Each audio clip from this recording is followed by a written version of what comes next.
Hello friend, मैं राम किशोर आप सबका अकेडमी ऑनलाइन क्लासेस में स्वागत करता हूं। दोस्तों, आप सबका हमारे चैनल में बहुत बहुत स्वागत है। तो देखिए, हम लोग पढ़ रहे थे प्रकाश का प्रावर्तन और अपवर्तन, और प्रकाश के प्रावर्तन और अपवर्तन में हम आपको बता रहे थे दर्पण के बारे में कि दर्पण कितने प्रकार के होते हैं। तो दर्पण इसके पिछले वाला वीडियो में देखिएगा तो हम आपको अवतल दर्पण के बारे में बताए थे, और अवतल दर्पण किसे कहते हैं, अवतल दर्पण की विशेषता और अवतल दर्पण के उपयोग के बारे में बताए थे।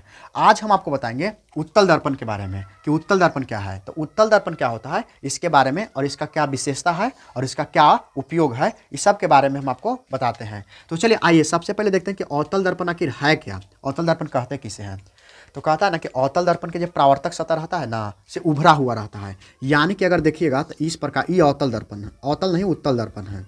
देखिए, अवतल दर्पण और उत्तल दर्पण दोनों गोलीय दर्पण का ही भाग है। तो ये उत्तल दर्पण है तो ये भी तो गोलीय दर्पण का भाग है।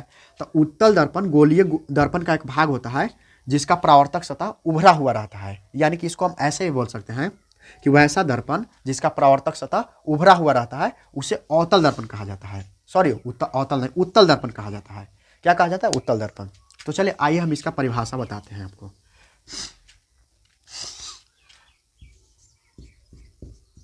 वैसा दर्पण, वैसा दर्पण, वैसा दर्पण जिसका, वैसा दर्पण जिसका प्रावर्तक, जिसका प्रावर्तक, जिसका प्रावर्तक सतह, सतह उभरा हुआ रहता है। उभरा, उभरा हुआ, उभरा हुआ रहता है।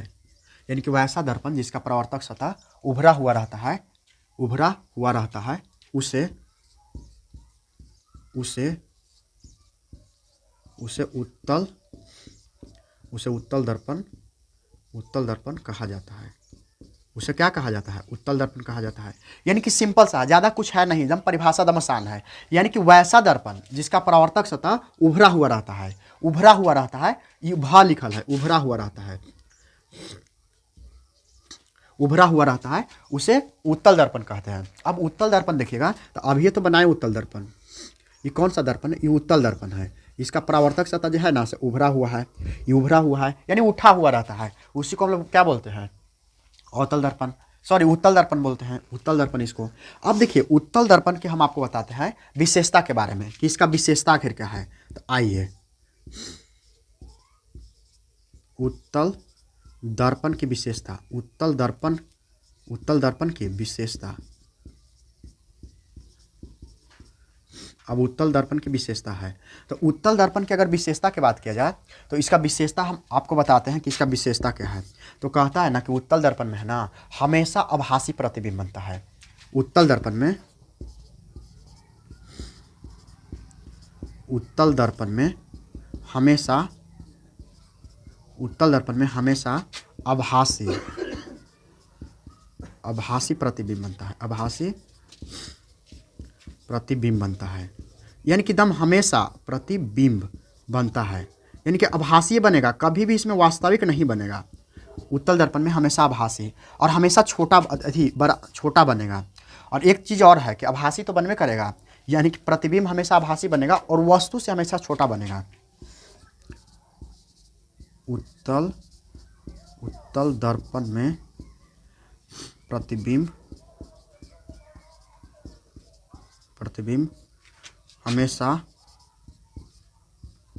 हमेशा वस्तु से छोटा बनता है, वस्तु से छोटा बनता है। यानी कि एकदम फिक्स है कि इसमें हमेशा और हमेशा क्या बनेगा? एकदम वस्तु से छोटा ही बनेगा। यानी उत्तल दर्पण में प्रतिबिंब हमेशा वस्तु से छोटा बनता है। और एक चीज़ और है कि एकदम सीधा बनेगा। क्या बनेगा? सीधा। तो इसका 3 गो विशेषता बहुत इंपॉर्टेंट है। उत्तल दर्पण में, उत्तल दर्पण में प्रतिबिंब, उत्तल दर्पण में प्रतिबिंब, उत्तल दर्पण में प्रतिबिंब हमेशा, हमेशा वस्तु, ये छोटा ना है, इसमें उत्तल दर्पण में प्रतिबिंब हमेशा, हमेशा वस्तु के बराबर बनता है। छोटा तो हो गया, देखिए छोटा हो गया, तो अब देखिए सीधा बनेगा, हमेशा वस्तु के, हमेशा वस्तु के सीधा बनता है। यानी कि इसमें उल्टा नहीं बनेगा, सीधा बनता है। क्या बनता है, सीधा। यानी कि यही आपको ध्यान रखना है कि उत्तल दर्पण की विशेषता अगर क्या है, उत्तल दर्पण है क्या, तो वैसा दर्पण जिसका परावर्तक सतह उभरा हुआ रहता है उसे उत्तल दर्पण कहते हैं। उत्तल दर्पण देखिए यहाँ आकृति हम आपको बना दी हैं और इसमें देखिएगा तो उभरा हुआ है। अब इसमें क्या है कि उत्तल दर्पण की विशेषता क्या है, उत्तल दर्पण की विशेषता, तो उत्तल दर्पण की विशेषता क्या है, तो कहता है उत्तल दर्पण में हमेशा आभासी प्रतिबिंब बनता है। यानी कि उत्तल दर्पण में जो प्रतिबिंब बनेगा हमेशा और हमेशा क्या बनेगा, आभासी। आभासी मतलब काल्पनिक इसी को बोलते हैं, आभासी यानी कि काल्पनिक बनता है। उत्तल दर्पण में प्रतिबिंब हमेशा वस्तु से छोटा बनता है, यानी कि देखते हैं एकदम छोटा बनेगा, एकरा में वस्तु से छोटा बनेगा। उत्तल दर्पण प्रतिबिंब हमेशा वस्तु के सीधा बनता है, यानी कि इसमें जो प्रतिबिंब उल्टा कभी भी ना बनेगा, हमेशा क्या बनेगा, सीधा बनेगा। तो इसका क्या है, इस समझिए तो इसका विशेषता से रिलेटेड है, विशेषता इसका इसी प्रकार से है। तो चलिए इसको आप स्क्रीनशॉट ले लीजिए। तो चलिए दोस्त, आशा करता हूं कि आप इसको स्क्रीनशॉट ले लिए होंगे। अब हम आपको बताते हैं इसका उपयोग के बारे में कि आखिर इसका उपयोग क्या है। तो चलिए इसको मिटा देते हैं।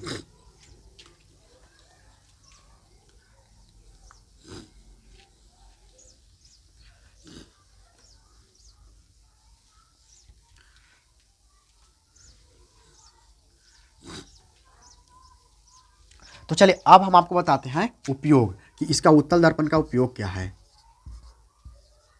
उत्तल दर्पण का उपयोग, तो देखिए उत्तल दर्पण का जो उपयोग है ना, तो देखिएगा कि उत्तल दर्पण में सबसे पहले क्या है कि स्ट्रीट लाइट के बारे में आप लोग जानते होंगे। तो स्ट्रीट लाइट जो रोड पर लगा रहता है ना, वो स्ट्रीट लाइट है। तो उसमें क्या होता है ना कि उत्तल दर्पण का प्रयोग किया जाता है। कहाँ के मतलब कहाँ किया जाता है, तो स्ट्रीट लाइट में। तो सबसे इंपॉर्टेंट इसका दो गो उपयोग है और वो आपको ध्यान रखना है। एक होता है स्ट्रीट लाइट में और एक होता है साइड मिरर के रूप में किया जाता है। यानी कि जो गाड़ी ना होता है, जो ड्राइवर जहाँ रहता है वहाँ एक साइड मिरर रहता है, चाहे बाइक में देखिए, फोर व्हीलर कुछ में देखिएगा तो साइड मिरर रहता है, उसमें जो रहता है उत्तल दर्पण रहता है। उत्तल दर्पण इसलिए रहता है क्योंकि देखिए उत्तल दर्पण की खासियत क्या है कि प्रतिबिंब छोटा बनता है। अब देखते हैं बड़ा बड़ा ट्रक है, उसको प्रतिबिंब बना देता है कि ना, मान के चलिए बाइक से आप जा रहे हैं और पीछे से ट्रक आ रहा है, तो वो जो दर्पण आता है साइड मिरर, उसमें उसका प्रतिबिंब बन जाता है। इसीलिए तो कहता है कि उत्तल जो दर्पण होता है उसमें एकदम प्रतिबिंब छोटा बना देता है, यानी कितना हो कोई बड़ा साइज का है ना, उसको छोटा बना के आपके सामने प्रेजेंट कर देता है। तो अब देखिए, अब इसमें क्या है कि उत्तल दर्पण का क्या है उपयोग है, तो हम इसको ना लिख सकते हैं सबसे पहला कि उत्तल दर्पण का उपयोग स्ट्रीट लाइट में किया जाता है। उत्तल दर्पण का उपयोग स्ट्रीट लाइट में, स्ट्रीट लाइट में किया जाता है। स्ट्रीट लाइट में किया जाता है। यानी कि जो उत्तल दर्पण है ना, सो उत्तल दर्पण का पहला उपयोग क्या है, ये बहुत इंपॉर्टेंट है, क्वेश्चन ऑब्जेक्टिव में भी आएगा कि स्ट्रीट लाइट का उपयोग में, स्ट्रीट लाइट में किसका उपयोग किया था, किस दर्पण के, तो उत्तल दर्पण के। किसका किया जाता है, उत्तल दर्पण के किया जाता है। दूसरा इसका इंपॉर्टेंट है, यही दो पूछता है, यही सबसे ज़्यादा इंपॉर्टेंट है, उत्तल दर्पण का उपयोग, उत्तल दर्पण का उपयोग गाड़ी के साइड मिरर के रूप में किया। उत्तल दर्पण का उपयोग साइड मिरर के रूप में किया जाता है।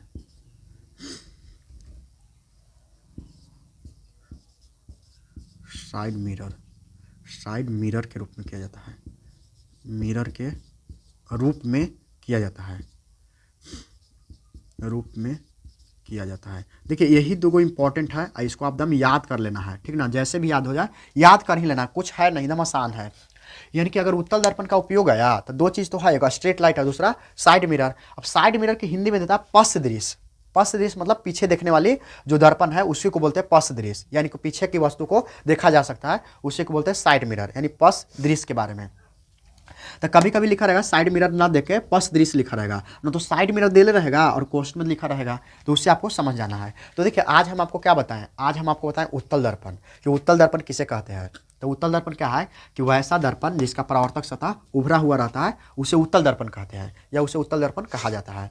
उत्तल दर्पण के कुछ विशेषता भी है और इसका कुछ उपयोग भी है। तो विशेषता क्या है कि उत्तल दर्पण में प्रतिबिंब हमेशा कैसा बनता है, सीधा बनता है, वस्तु से छोटा बनता है, और इसमें क्या है कि प्रतिबिंब हमेशा आभासी यानी कि काल्पनिक बनता है। तो ये आपको ध्यान रखना है विशेषता के बारे में। और इसका उपयोग आपको दो गो महत्वपूर्ण है जो इंपॉर्टेंट है। उत्तल दर्पण का उपयोग स्ट्रीट लाइट में किया जाता है और उत्तल दर्पण का उपयोग साइड मिरर के रूप में किया जाता है। साइड मिरर के अगर दूसरा नाम देखिएगा तब पश्च दृश्य लिखा रहेगा। तो चलिए आशा करता है कि ये वीडियो आपको समझ में आ गया होगा, ठीक है ना। तो आज हम लोग उपयोग के बारे में बताएं, इसका विशेषता के बारे में और किसे कहते हैं इसके बारे में। तो इसको आप स्क्रीनशॉट ले लीजिए।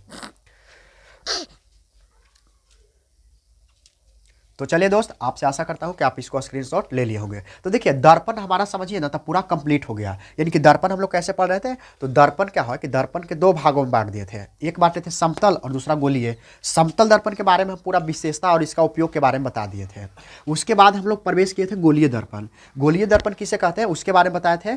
और गोलीय दर्पण को दो भागों में बांटे थे, एक अवतल दर्पण और दूसरा उत्तल दर्पण। तो अवतल दर्पण किसे कहते हैं उसका अवतल दर्पण के बारे में बताए थे, अवतल दर्पण की विशेषता के बारे में बताए थे और अवतल दर्पण के उपयोग के बारे में बताए थे। यानी कि पूरा अवतल दर्पण भी कंप्लीट करवा दिए। उसके बाद हम आपको आज के वीडियो में बताएं उत्तल दर्पण, कि उत्तल दर्पण क्या है, उत्तल दर्पण का उपयोग क्या है, इसका विशेषता क्या है, ये सब पूरा कंप्लीट करवा दिए। यानी कि दर्पण से आपको कोई क्वेश्चन अब नहीं छूटेगा, है कि ना।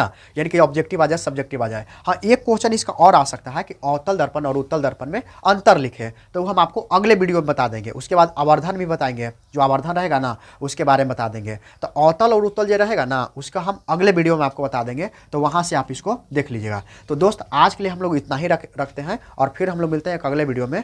तो जय हिंद।